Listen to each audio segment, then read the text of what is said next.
jiwa kami Tuhan.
Yesus mendengar lebih dari yang ku doakan.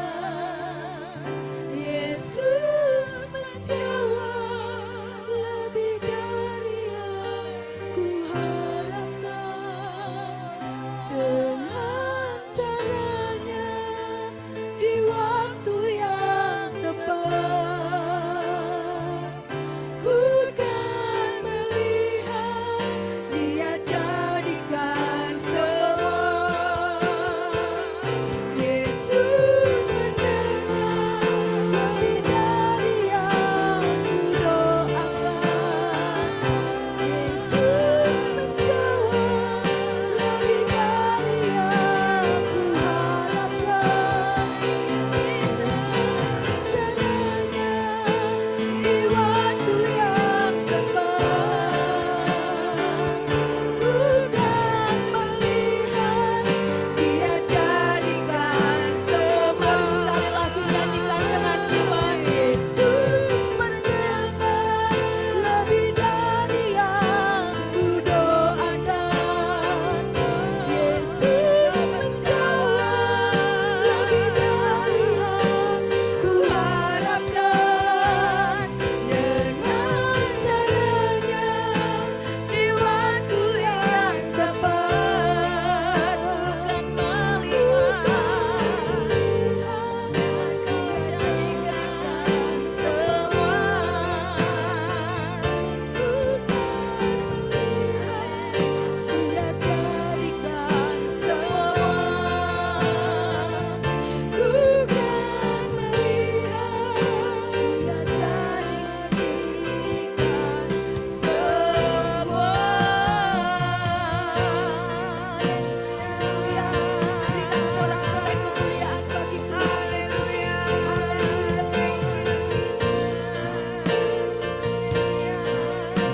Terima kasih Tuhan. Kami percaya Engkau menjawab setiap seruan doa kami.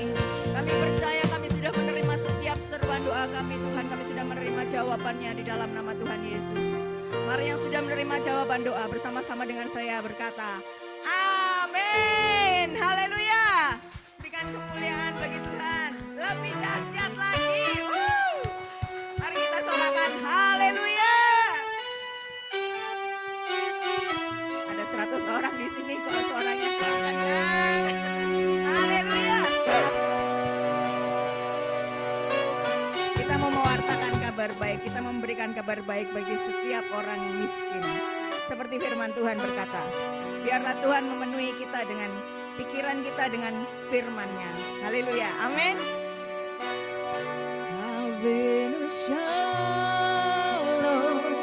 Aleichem. Avinu Shalom Aleichem. Avinu Shalom Aleichem. Avinu Shalom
membawa berita. Amin.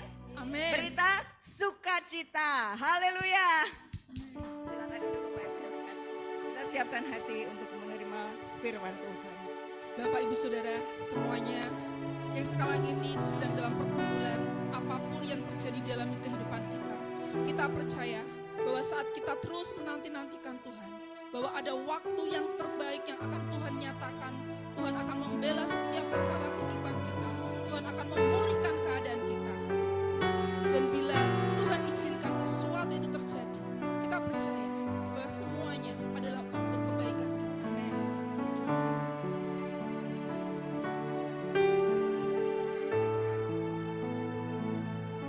Bila kau izinkan sesuatu terjadi, percaya semua untuk kebaikanku. Nyanyikan dengan sungguh-sungguh. Bila nanti telah tiba waktumu, Percaya kuasa-Mu. ku percaya kuasa-Mu memulihkan hidupku. Kita naikkan pujian sekali lagi. Bila kau izinkan sesuatu terjadi, Bila kau izinkan sesuatu terjadi, percaya semua untuk kebaikan. ku percaya semua untuk kebaikanku. Bila nanti telah tiba waktu, Bila nanti telah tiba waktumu, ku percaya kuasa-Mu memulihkan hidupku. bila kau izinkan sesuatu terjadi, Kau izinkan sesuatu terjadi,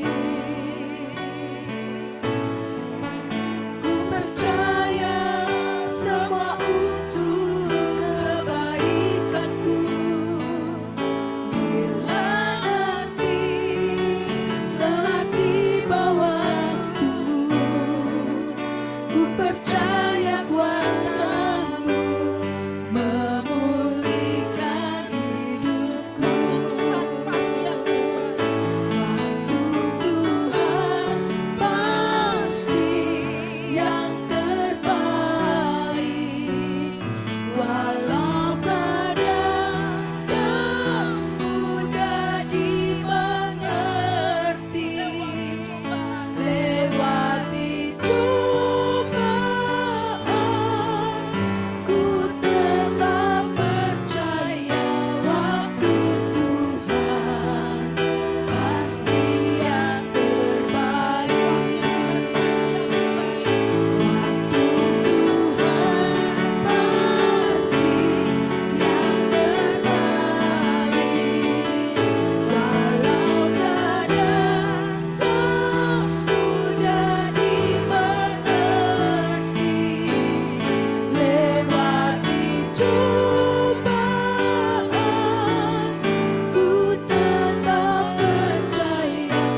Kami bersyukur untuk hadirat-Mu yang memberkati kami. Hingga kami boleh menikmati ibadah pada malam hari ini. Sampaikan isi hati-Mu dengan cara yang mudah dimengerti. Biarlah kebenaran menambahkan nilai yang baik. Kebenaran-Mu bahkan juga mengubahkan kehidupan kami. Sementara kami mendengar firman Tuhan. Yang sakit disembuhkan. Yang lemah dikuatkan. Yang putus pengharapan diberi pengharapan yang baru. Yang berkekurangan Tuhan cukupkan. Yang sedang menunggu Tuhan memberikan jawaban. Bahkan kalau sedang ada permasalahan di dalam hubungan, biarlah Tuhan memulihkan hati kami. Kami perintahkan kalau ada di antara kami yang sakit, kami perintahkan segala sakit penyakit untuk pergi dan keluar dari tubuh kami. Kematian-Mu di atas kayu salib bukan sekedar hanya menebus kami, tapi kematian-Mu juga untuk menyembuhkan segala sakit penyakit kami. Sebabnya oleh bilir-bilir darah Kristus, Engkau telah menyembuhkan kami. Engkau telah menyehatkan kami. Karena Engkau berkenan untuk membuat kami sehat kembali. Agar kami boleh pakai tubuh ini untuk kemuliaan bagi nama Tuhan. Itu sebabnya kami minta Roh Kudus mengalir, menjamah setiap kami yang sakit menjadi sehat. Yang sakit menjadi sembuh. Terima mujizat kesembuhan. Terima kasih Bapa di surga. Terima kasih. Bapa, kami siap untuk mendengarkan isi hati-Mu. Sampaikan isi hati-Mu. Demi nama Yesus Kristus. Kita semua siap diberkati. Sama-sama kita katakan. Amin. Silakan duduk kembali. Wow, puji Tuhan. Terima kasih buat tim Praise Worship yang sudah melayani kita hari ini. Dan saya juga berterima kasih kepada Pak Sugianto dan Ibu Ruby untuk kesempatan undangannya. Saya bisa melayani pada hari yang spesial ini.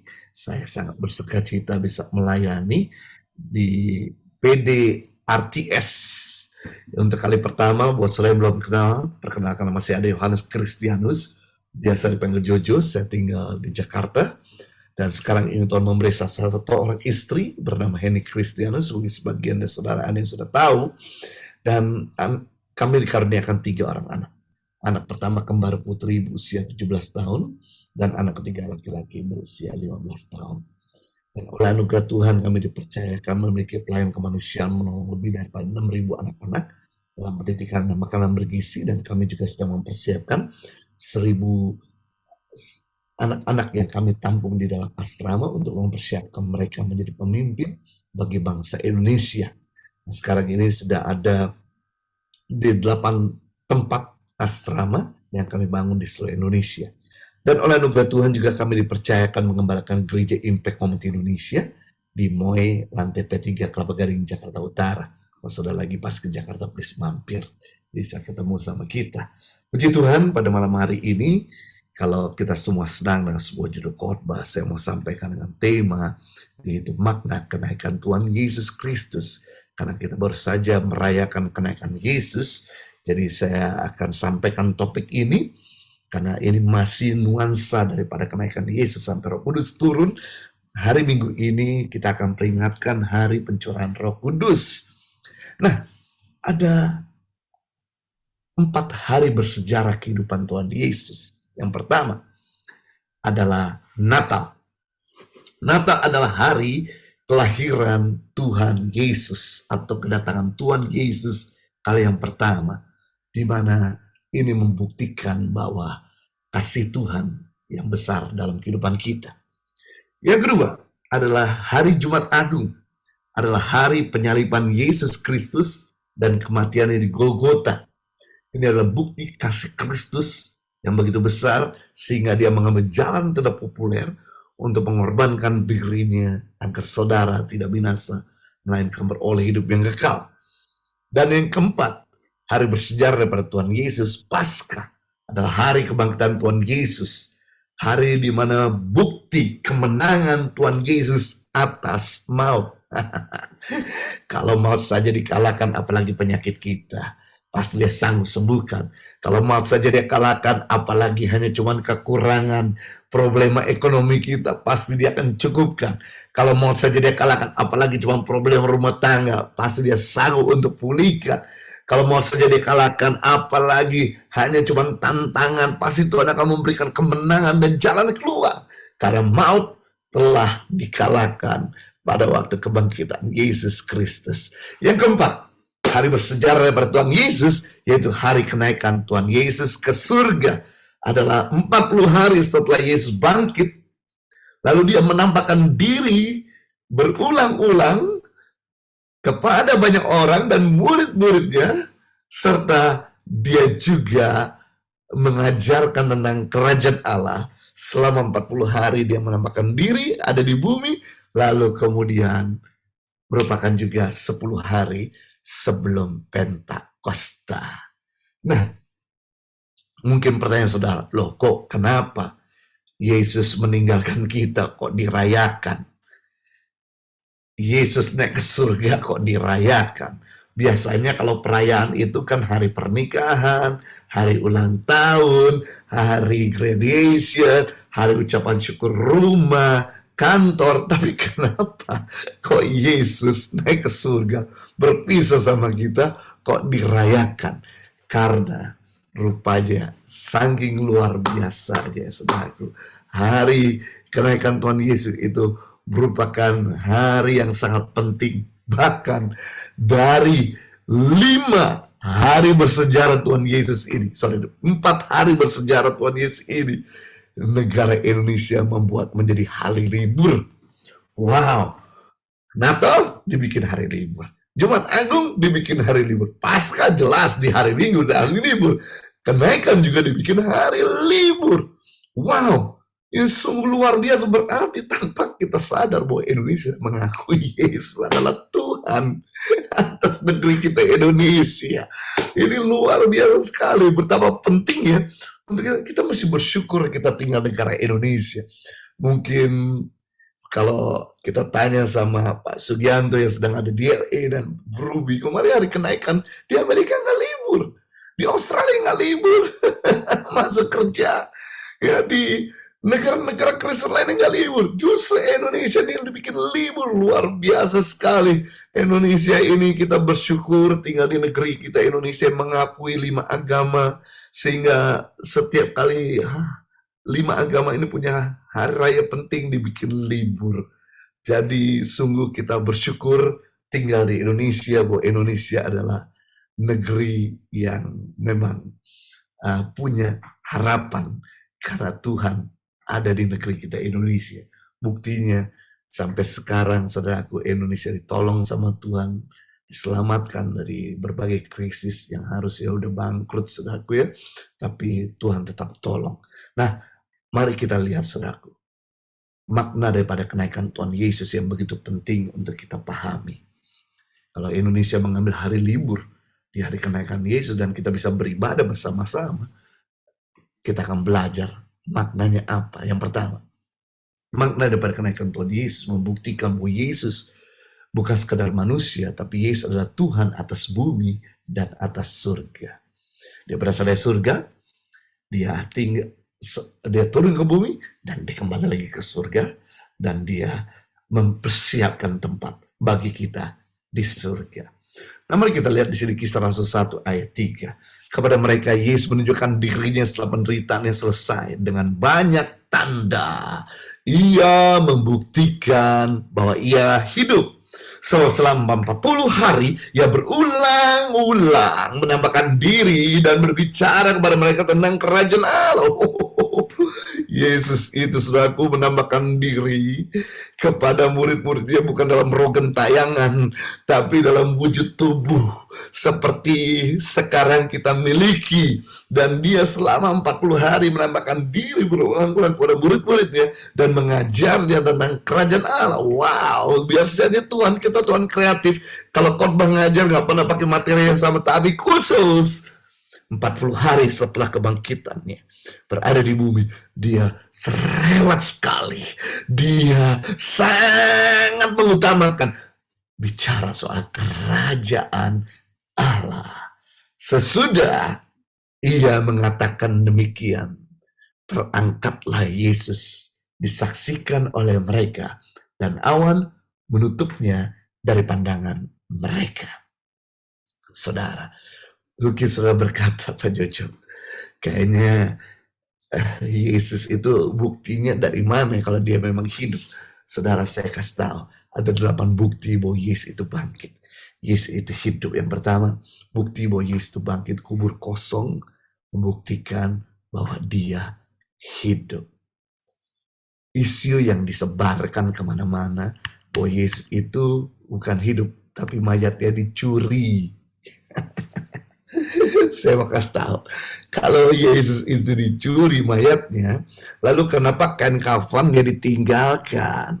Orang kalau curi handphone, dia akan curi handphone berikut dengan sarungnya. Nggak mungkin dia curi handphone, kemudian dia lepaskan sarungnya, dan dia ambil handphone, dia ditinggalin sarungnya. Nah sama, orang kalau mau curi badan Yesus, dia curi badan Yesus bersama dengan kain kafannya. Badan Yesus beratnya 85 kg, butuh 3 orang untuk mengangkatnya, bahkan 1 orang untuk membuka kain kafannya. Dan apalagi ada Rolling Stone yang berat, butuh alat berat untuk mendorong dan membuka kubur ini. Nggak mungkin murid-murid Yesus dengan sederhananya bisa menggulingkan, apalagi ini di seal atau diborgol dengan kunci tentara Romawi. Barang siapa membuka seal kuburan ini, langsung berhadapannya putus nyawa, dihukum mati. Apalagi murid-murid Yesus, nggak mungkin. Dia pada waktu Yesus ditangkap aja kibrit, lari-lari kemana-mana, kocar-kacir. Wow, boro-boro dia mau buka kubur ini. Nggak mungkin murid Yesus jadi Yesus. Bangkit meninggalkan kafan, membuktikan bahwa dia hidup. Yang kedua, bukti bahwa Yesus itu bangkit, saudara. Penampakannya Yesus ada di mana-mana. Oh, Yesus menampakkan diri yang pertama kepada Maria Magdalena, di mana Maria Magdalena bersama dengan Maria ibu Yakobus sedang menuju kepada kubur Tuhan Yesus di Minggu Paskah pagi. Begitu dia lihat, kuburnya terbuka, lalu kemudian ada malaikat menampakkan diri, dan kemudian malaikat itu berkata kepada Maria, siapa yang kau cari? Langsung Maria berkata, kau pun yang mencuri ke Tuhanku ini. Kemudian malaikat itu berkata, no, dia telah hidup. Wow, yang menarik Bapak Ibu, di antara semua wanita ini, cuma ada satu wanita yang tidak pergi ke kubur Yesus. Siapakah wanita itu, saudara? Maria, ibu Yesus yang tidak pergi ke kuburan Yesus di Minggu Paskah. Kenapa semua wanita, semua Maria pergi ke kubur Yesus, cuman Maria, ibu Yesus yang tidak pergi ke kubur Yesus? Karena Maria, ibu Yesus percaya dan tahu, dia telah menyimpan dalam hatinya bahwa dia pasti bangkit di hari yang ketiga. Makanya dia nggak pergi ke kubur itu, karena dia tahu pasti Yesus bangkit, karena Yesus telah memberitahukan sebelumnya di mana anak manusia akan mati dan pada hari ketiga dia akan bangkit. Demikian yang dipercayakan oleh Maria ibu Yesus. Dan kemudian setelah itu Maria menengok ke belakang, dia lihat ada orang sedang sebagai seorang gardener, tukang kebun. Kemudian Maria berkata sama tukang kebun itu, Tuhan, apakah engkau mengambil Tuhanku? Lalu kemudian tukang kebun itu adalah Yesus sendiri berkata, Maria, ini aku. Wah, kenapa Tuhan Yesus menampakkan diri sebagai gardener, tukang kebun? Karena tukang kebun pertama, gardener pertama adalah Tuhan Yesus sendiri, Taman Eden, yang mengelola Taman Eden dan menyerahkannya Taman Eden kepada Adam dan Hawa. My God. Lalu kemudian Tuhan Yesus menyampaikan pesan kepada Maria, pergilah kepada saudara-saudaramu dan beritahukan bahwa aku hidup. Kenapa Bapak Ibu, Saudara? Yesus menyampaikan untuk memberitahu kepada saudara-saudara bahwa Yesus hidup. Karena secara tradisi Yahudi, kesaksian yang disampaikan oleh wanita tidak sah. Kesaksian harus disampaikan dari seorang pria minimal 2 orang. Maka perkara itu sah. Itu sebabnya karena wanita pada zaman itu kurang diakui kesaksiannya, maka Yesus memberi pesan kepada Maria Magdalena yang telah dilepaskan dari roh jahat untuk menyampaikan kepada saudara-saudara, yaitu murid-murid yang lain, dan kemudian menyampaikan kepada Petrus dan Yohanes. Lalu kemudian Petrus dan Yohanes Wow, kaget sekali. Berikutnya penambahan Yesus terjadi kepada dua murid yang sedang pergi turun dari Yerusalem menuju Emmaus yang jaraknya 8 mil. Mungkin memang Alkitab tidak menulis siapakah dua murid itu yang berjalan ke Emmaus, tapi saya percayakan itu adalah Lukas bersama dengan anak rohani Theophilus, karena itu terdapat di kitab Dr. Lukas, Injil Lukas. Dan Lukas itu punya anak rohani namanya Theophilus. Itu sebabnya Dr. Lukas menulis di kitab Kisah Para Rasul kepada Theophilus, anak rohaninya. Karena yang mengutip tentang setelah kebangkitan Yesus yaitu Dr. Lukas dan Kisah Rasul. Wah, keren sekali. Lalu berikutnya Yesus menambahkan diri kepada Thomas. Sebentar pada waktu itu murid-murid berkumpul dan murid-murid berkata, aku nggak percaya. Kata Thomas, Yesus hidup sampai saya membuktikan jari saya di lubang paku. Dan langsung saat itu juga dalam keadaan pintu terkunci di loteng atas tempat Yesus pernah bikin perjamuan kudus, di situ juga murid-murid berkumpul dan Thomas tidak mempercayai bahwa Yesus hidup sampai dia membuktikan jari di lubang pakunya. Masuklah Yesus sekali pintu dikunci dan kemudian berkata kepada Thomas, ulurkan jarimu dan rasakanlah di lubang paku tanganku. Wow, Thomas akhirnya percaya. Lalu Yesus yang sama juga pergi ke Galilea. Sementara Petrus merasa tertuduh karena dia telah menyangkal Yesus 3 kali. Dan kemudian dia kembali menjadi seorang nelayan. Dan dia menangkap ikan semalam-malam tidak dapat dalam Yohanes pasal 21. Lalu kemudian Yesus ada di bibir pantai yang jaraknya sekitar 200 hasta dengan perahu Petrus. Dan jaraknya sangat dekat, 200 hasta, sekitar 100 meter dari bibir pantai ke perahu Petrus. Dan Yesus ngomong dengan santai, Petrus, lepaskanlah jalamu di sebelah kanan. Ada lauk pauk. Dan kemudian Petrus berkata begini, semalam-malaman aku tidak dapat ikan. Tapi kan engkau yang mengatakan, baiklah aku menebar di sebelah kanan. Dan dia mendapat 153 ikan. Dan akhirnya kapal yang berbuat tenggelam dibantulah oleh kapal murid-murid yang lain. Saudara, biasanya untuk mendapat ikan yang banyak perlu di dalam lautan yang dalam, bukan lautan yang dangkal. Kalau Yesus bisa ngomong dari bibir pantai yang jaraknya cuma 100 meter atau 200 hasta, itu berarti lautan yang dangkal. Jadi Yesus sudah membuktikan, akulah sumber kehidupan. Engkau boleh bekerja semalam-malaman tanpa aku sia-sia, tapi bersama dengan aku kau akan dapatkan yang maksimal. Petrus langsung pecah pemahamannya. Itu adalah Yesus yang hidup. Dia kemudian sujud. Disitulah Yesus berkata, apakah kau mengasihi aku? Gembalakanlah domba-dombaku. Wah, menambahkan diri Yesus di mana-mana. Bukti yang ketiga, Yesus itu bangkit, kenaikannya ke surga disaksikan oleh 500 murid-muridnya.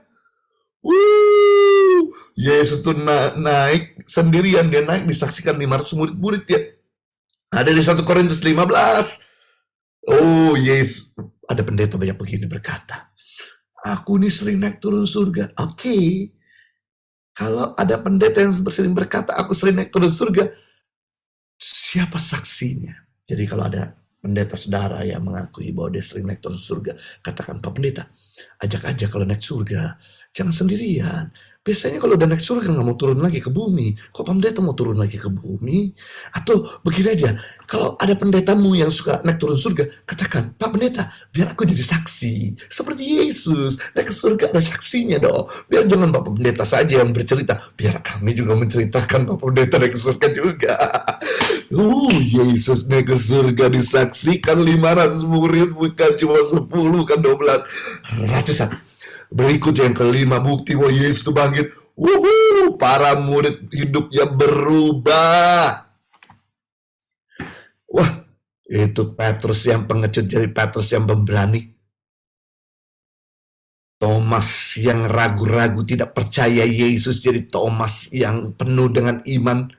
Sampai mati dirajam batu, dihujani tombak di India. Filipus yang kikir jadi murah hati. Kalau Yesus tidak bangkit, Petrus tidak berubah. Kalau Yesus tidak bangkit, Thomas tidak berubah. Kalau Yesus tidak bangkit, Filipus tidak berubah. Luar biasa sekali. Justru karena Yesus bangkit, murid-muridnya berubah total hidupnya. Yang kelima, bukti bahwa Yesus itu bangkit, gereja berdiri. Bayangkan Yesus begitu bangkit, Roh Kudus turun, Petrus samber Roh Kudus, langsung Petrus yang tadinya pengecut, hanya cuma berdoa di 4 tembok gereja, lalu kemudian berkhotbah, 3.000 orang diselamatkan. Dari 3.000 orang diselamatkan, maka gereja mulai menyebar kemana-mana. Berikutnya, yang keenam, bukti bahwa Yesus itu bangkit, ibadah hari Sabat dirubah jadi hari Minggu. Anda harus mengerti, jangan main-main dengan hari Sabat. Hari Sabat bagi orang Yahudi nggak boleh melakukan aktivitas. Yesus menyembuhkan orang sakit di hari Sabat aja dikomplain, mau dibunuh, mau diserang. Ini mau rubah hari Sabat, ibadah jadi hari Minggu. Ini yang menarik, karena Yesus tidak bangkit di hari Sabat. Yesus bangkit di hari Minggu. Maka sejak hari itu, orang Yahudi Mesianik yang percaya Yesus mengubah ibadah mereka dari Sabat menjadi Minggu. Itulah sejarah kenapa hari ini kita beribadah di hari Minggu, karena Yesus bangkit di hari Minggu. Katakan, begitu. 3, 2, 1. Begitu. Asik. Berikutnya yang ketujuh, bukti bahwa Yesus itu bangkit, Alkitab Perjanjian Baru ditulis sama kualitasnya dengan Alkitab Perjanjian Lama.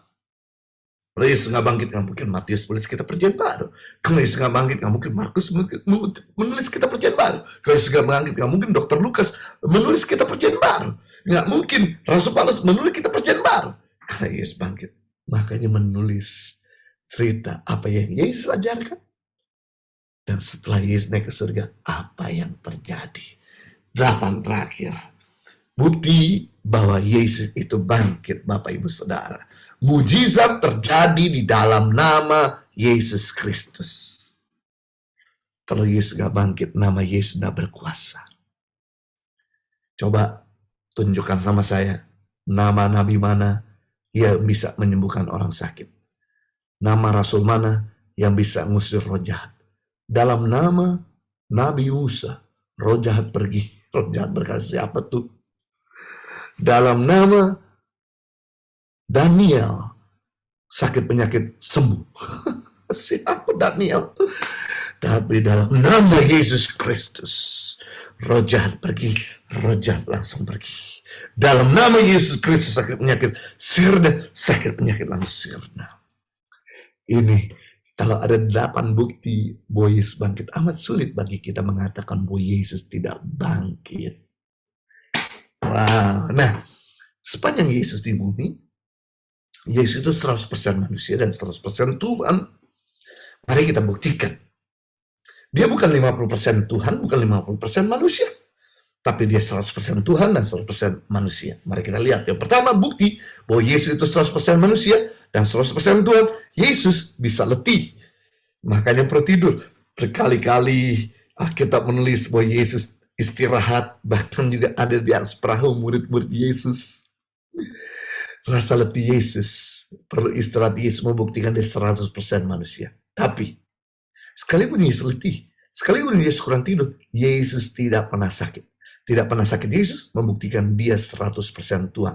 Karena saya tidak pernah mendengar dalam Alkitab, waktu itu Yesus masuk angin, minum angin, dan murid-murid kerokin Yesus. Karena saya tidak pernah mendengar, waktu itu Yesus jalan 5 kilo, lalu murid-murid refleksi kaki Yesus.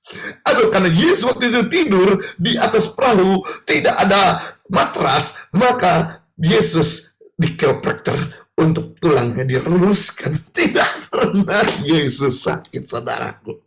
Membuktikan bahwa Yesus adalah Tuhan. Berikutnya yang kedua, bahwa Yesus itu 100% manusia dan 100% Tuhan. Yesus mati. Saya kasih tahu saudara, Yesus mati bukan karena dibunuh orang. Berkali-kali orang berusaha bunuh Yesus dan mati-mati. Pecut Yesus sudah mati-mati, tusuk Yesus sudah mati-mati, Bahkan pukul Yesus sudah mati-mati. Sampai Alkitab mengutip, darahnya habis yang keluar air, Yesus sudah mati. Sampai dia menyerahkan nyawanya, baru dia mati. Kalau Yesus mati dibunuh orang, dia bukan Tuhan. Dia manusia. Karena tidak ada satu orang yang bisa bunuh Tuhan. Dia mati karena dia menyerahkan nyawanya. Kematian Yesus membuktikan dia 100% manusia. Tapi kebangkitan Yesus membuktikan dia 100% Tuhan. Berikutnya, yang ketiga, manusia, semua manusia dan malaikat bisa jatuh dalam dosa. Tetapi Kristus tidak pernah berbuat dosa.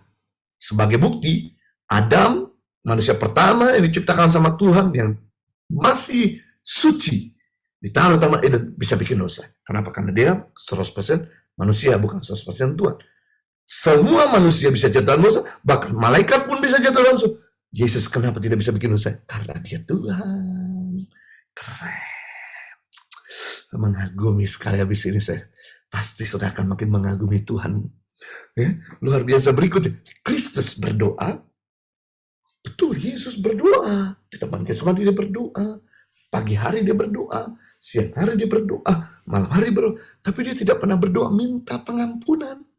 Beda sama kita. Seringkali kita minta pengampunan sama Tuhan. Minta penyucian. Minta dikuduskan. Tapi Yesus tidak pernah meminta pengampunan. Karena dia tidak pernah bikin dosa. Berikutnya. Henokh setelah berjalan 350 tahun, dia diangkat Tuhan ke surga.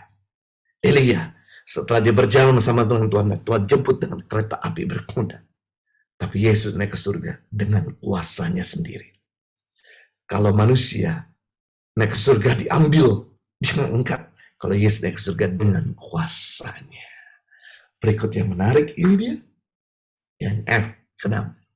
Yesus selama 40 hari setelah kebangkitannya, dia bisa menahan kejahatan yang ada di bumi. Sebelum Yesus bangkit, semua kepala ibadat, semua ahli Farisi, ahli Saduki, bahkan kaum daripada kepala-kepala pemimpin agama membunuh, menyerang, bahkan melukai Tuhan Yesus. Tapi yang menarik, setelah Yesus, bahkan Romawi juga membunuh Yesus. Tapi setelah Yesus bangkit, dibendung kejahatan oleh Tuhan Yesus. Orang Romawi tidak berani cari gara-gara lagi sama Yesus. Gak berani untuk tangkap Yesus, gak berani untuk bunuh Yesus. Ahli-ahli Taurat, semua pemimpin agama tidak berani mengganggu Yesus. Dia bedung segala bentuk kejahatan sampai dia naik ke surga. Barulah setelah itu Jenderal Titus datang membunuh orang Kristen.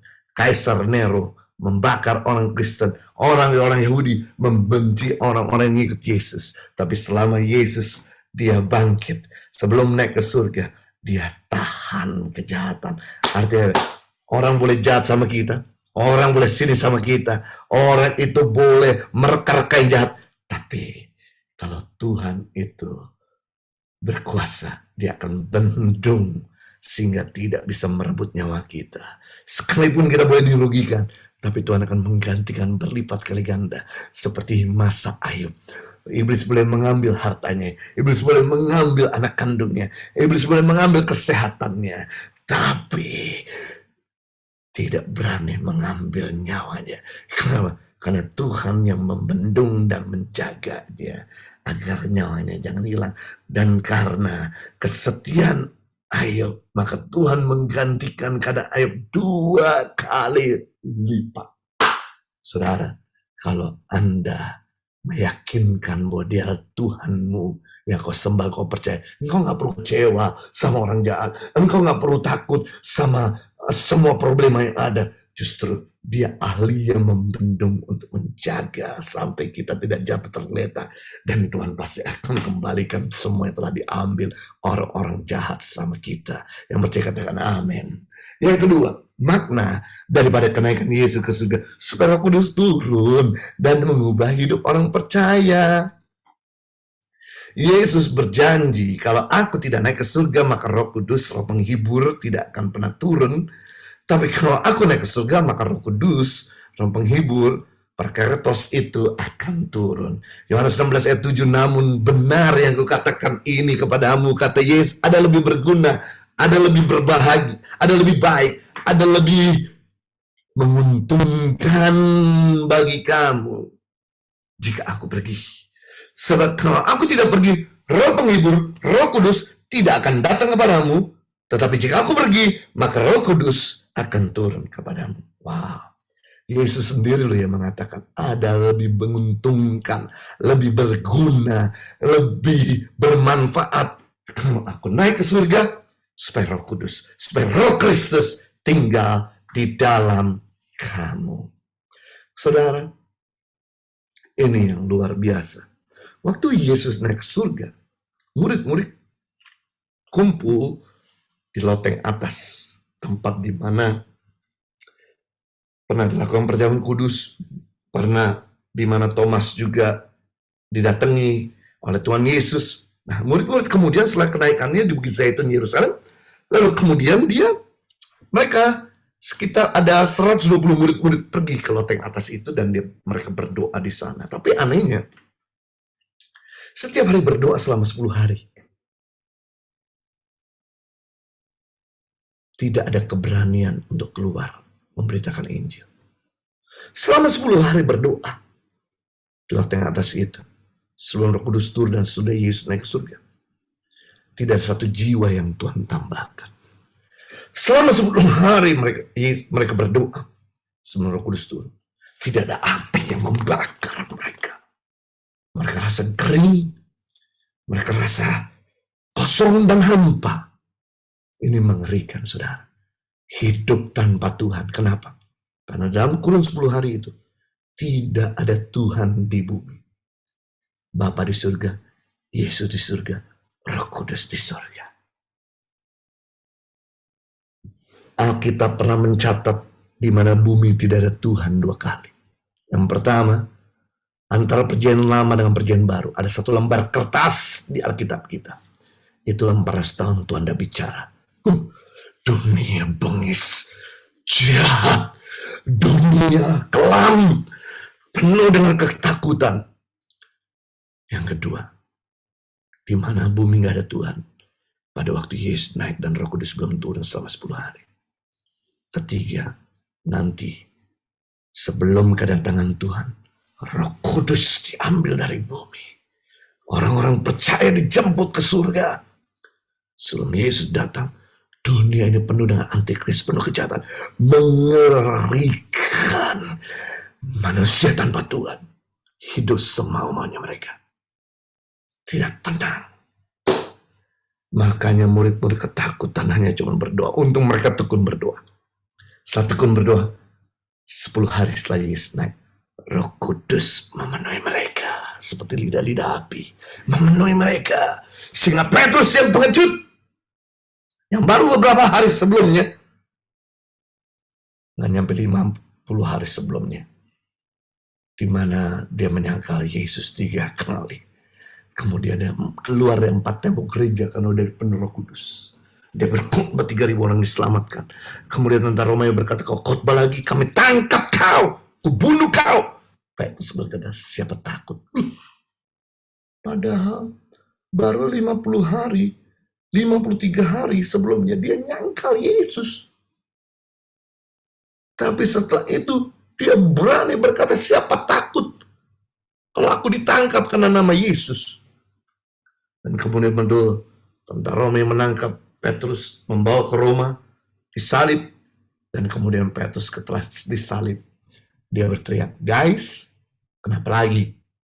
Guys, sama tentara Romawi, Petrus berkata, guys, ya kenapa lagi? Aku mau mati gaya baru.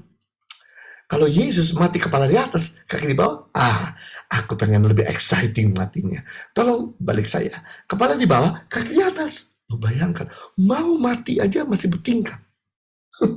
Minta mati yang lebih menderita. Ini keberanian yang luar biasa yang Petrus miliki.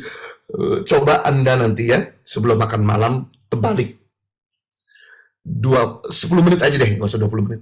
10 menit terbalik, maka darah dari mata kaki kita mulai mengalir ke kepala. Begitu darah mengalir ke kepala, itu rasa sakit seperti dirajam batu, seperti dijedotin tembok.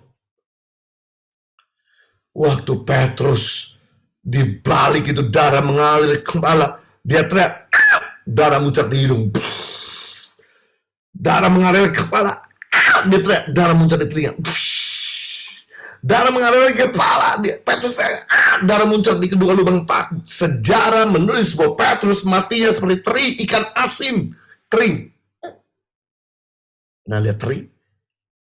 Kering, tapi nggak nyangkal Yesus. Bayangkan Filipus yang kikir waktu Yesus berkata, adakah sesuatu yang kita bisa berikan kepada 5.000 orang kelaparan?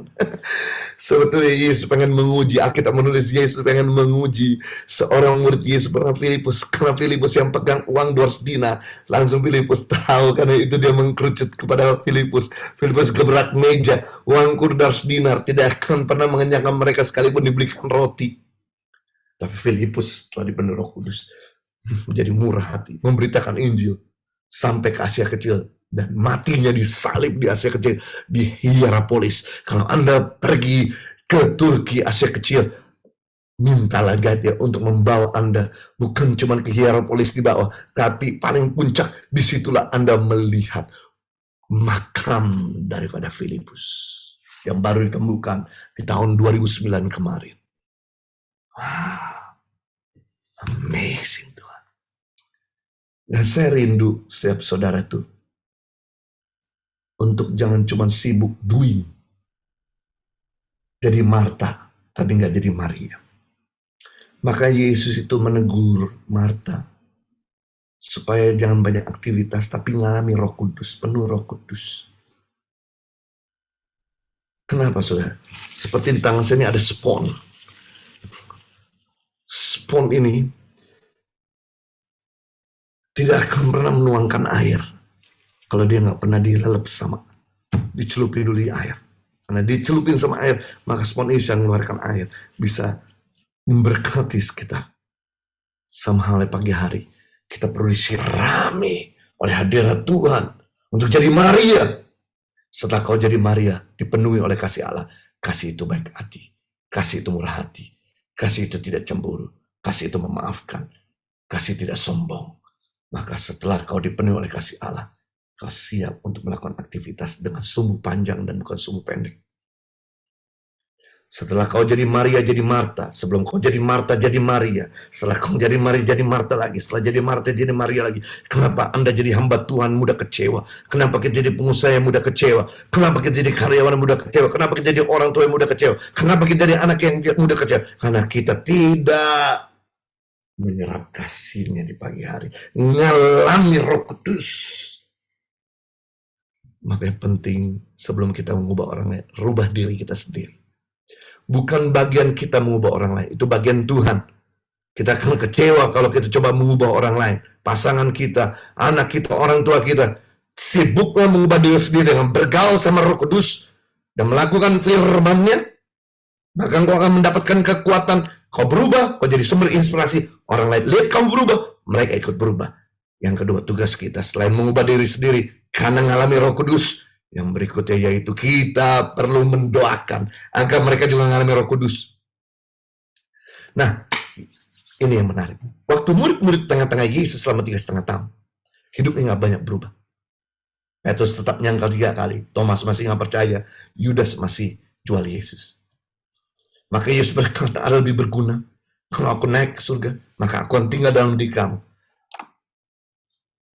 Air ini ada di tengah-tengah saya, ada di depan saya, tidak mengubah apa-apa.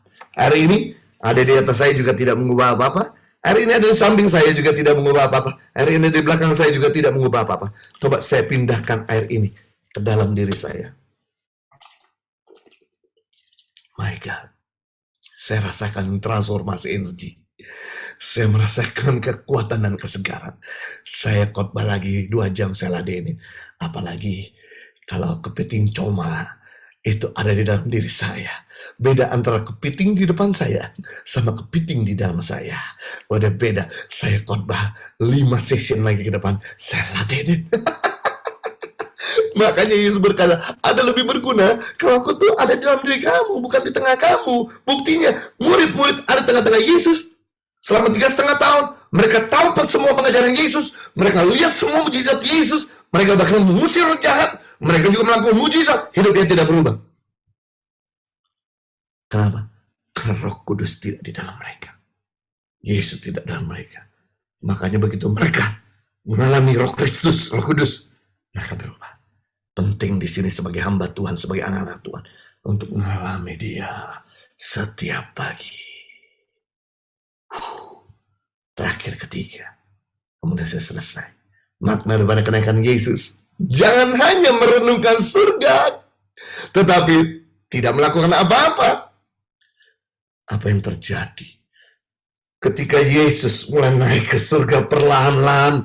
Murid-murid mulai bengong. Betapa mulia, betapa dahsyat Tuhanku. Yang bayangkan kalau kita kan sekarang udah lihat Superman bisa terbang, kita lihat Iron Man bisa terbang, kita juga bengong, wah hebat banget. Waktu itu belum ada Iron Man, belum ada Superman, ya, belum ada film-film fantasi. Tapi waktu itu Yesus terbang, jelas 500 murid tercengang, bengong, lihat ke atas. Lalu Kisah Rasul 1:11 dan 2 malaikat berkata, biasanya Yesus kok Tuhan kalau ngutus malaikat tuh 1, nggak pernah 2. Ini tuh berarti perlu ada 2 saksi ngomong sekaligus.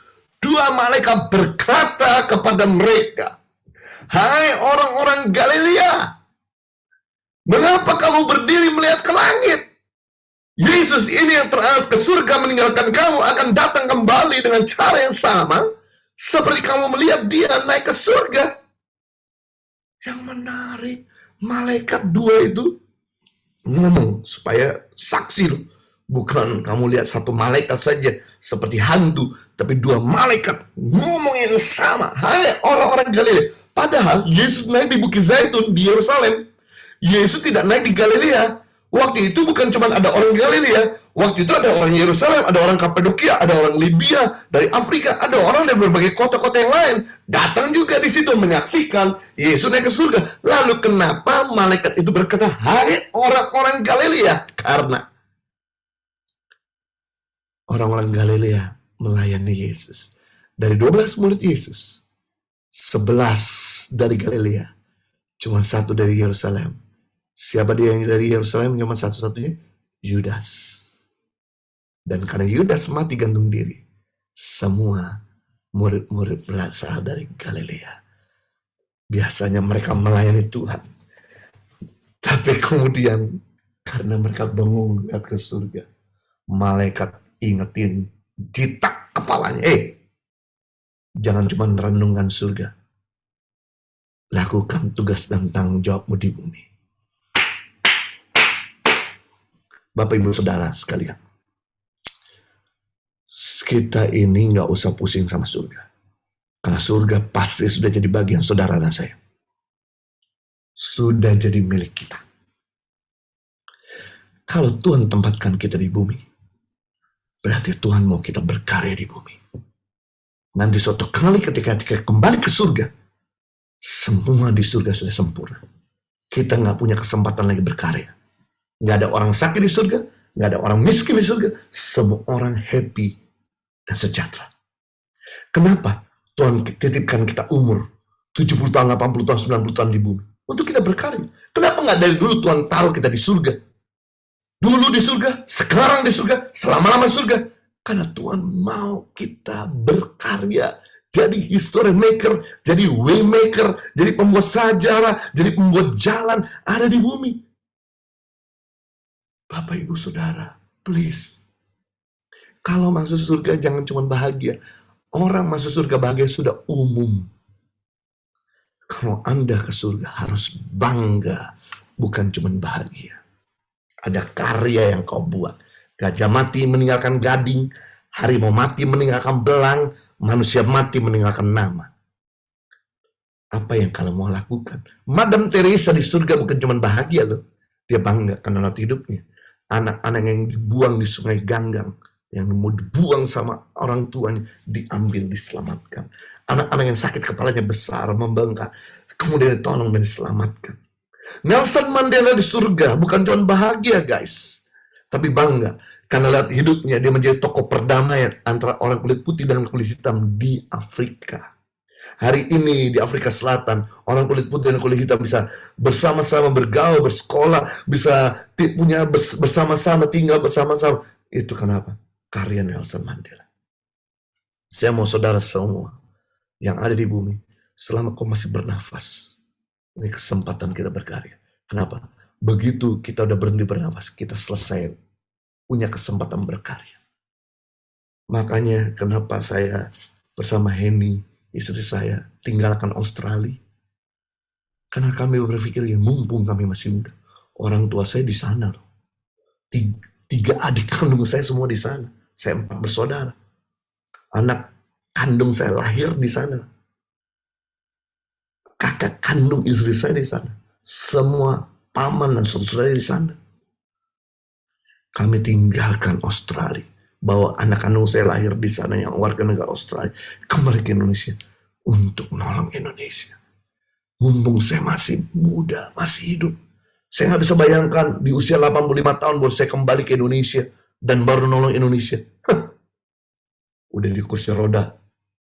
Kerjanya batuk-batuk. Baru nolong Indonesia. Gimana mau nolong Indonesia? Lu sendiri perlu ditolong. Makanya saya salut dengan Pak Sugi dan Ibu Berti. Wah, Ibu Ruby. Wah, di usia begini ya. Udah jadi opa, oma. Ya, masih pergi ke Kalimantan, masih pergi ke Bali, masih pergi ke Jawa Tengah. Kemana keliling? Karena mengerti. Selama aku masih sehat, aku mau melayani Tuhan. Menyelamatkan jiwa-jiwa, memuridkan jiwa-jiwa. Mensejahterakan banyak orang. Ini waktu dipanggil nanti satu kali.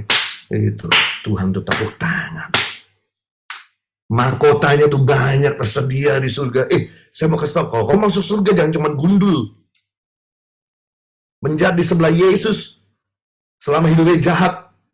Dia terima Yesus masuk surga. Botak tapi kepalanya. Kenapa? Karena nggak pernah ada karya. Makanya kalau kalian diselamatkan sampai sekarang ini, lebih dulu Tuhan mau kamu tuh punya mahkota supaya memerintah nanti di surga. Jangan kau diperintah lagi di surga, kau memerintah bersama Tuhan. Saya percaya saudara semua sekarang ini disadarkan agar doanya Tuhan Yesus itu terjadi di bumi. Matius 6 ayat 10, datanglah kerajaanmu di bumi seperti di surga. Di surga tidak ada kejahatan, di surga tidak kemiskinan, di surga tidak ada orang yang susah menderita, tidak ada orang miskin. Ayo, kita jadi perwakilan Tuhan di bumi untuk membuat bumi ini seperti surga. Sejahterakanlah mereka, sehatkanlah mereka, muridkanlah mereka, ubahlah karakter mereka untuk menjadi seperti karakter Kristus. Maka dengan demikian bumi akan penuh dengan kemuliaan Allah. Jadi kita belajar hari ini 3 makna kenaikan Yesus. Pertama, membuktikan Yesus adalah Tuhan atas bumi dan surga. 2, supaya Roh Kudus turun dan mengubah kita. 3, jangan hanya kita merenung surga, tapi tidak lakukan apa-apa. Tuhan Yesus mengasihi kita semua. Saya kembalikan sama Pak Sugi dan Ibu Ruby. Silakan.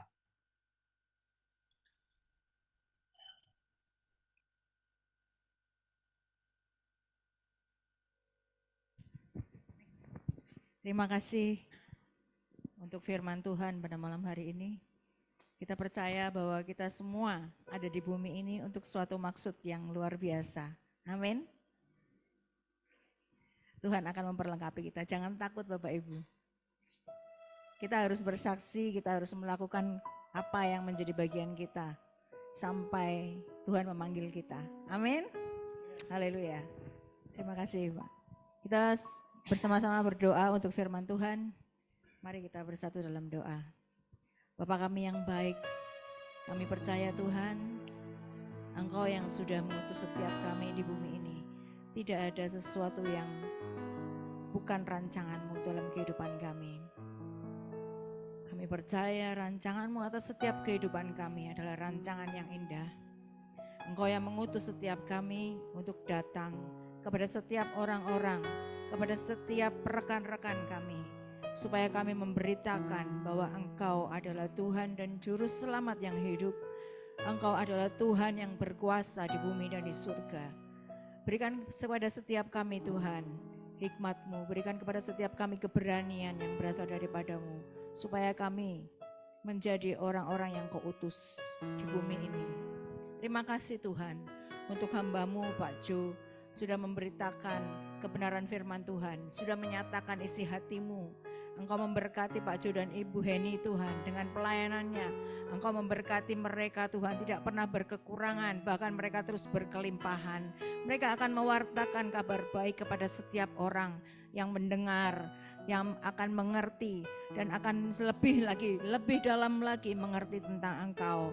Terima kasih Bapak untuk hikmat yang Kau berikan, untuk marifat yang terus Kau tambah-tambahkan. Kasih dan setia mereka kepadamu Tuhan, Engkau terus perhitungkan di dalam nama Tuhan Yesus. Terima kasih Bapak, terima kasih. Sebentar kami hendak memberi yang terbaik, kami hendak memberi persembahan kami. Engkau menguduskan setiap tangan kami yang memberi, Engkau menguduskan pemberian kami di dalam nama Tuhan Yesus. Terima kasih Bapak, terima kasih Tuhan Yesus. Haleluya, amin.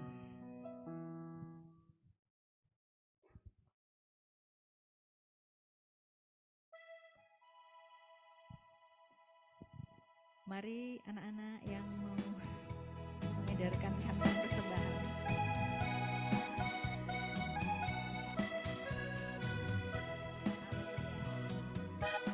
Begitu besar kasih Allah pada kita,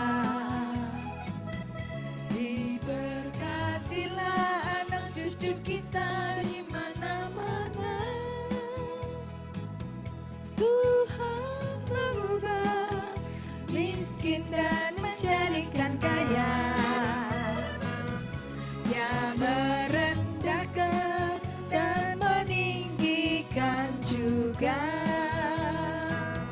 Berbahagialah bagi orang yang percaya. Yang ada di Zoom dapat memberikan persembahan melalui rekening BCA atas nama Francisca Cecilia. Karena Allah menggenapi firman-Nya, tiada yang mustahil bagi orang percaya. Berbahagialah bagi orang yang percaya.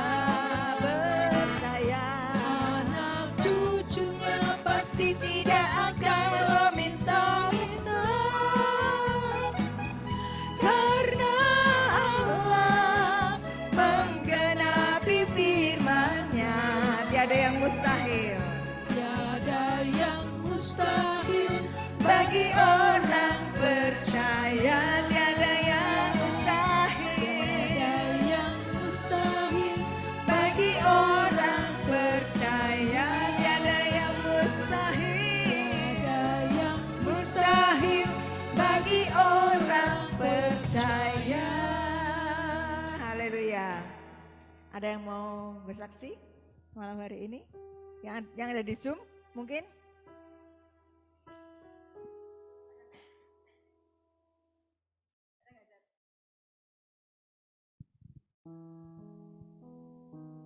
Eko mungkin? Pak Martinus? Oke, kalau enggak ada, kami mengundang yang berulang tahun di bulan Mei. Dari tanggal 1 sampai 30 Mei.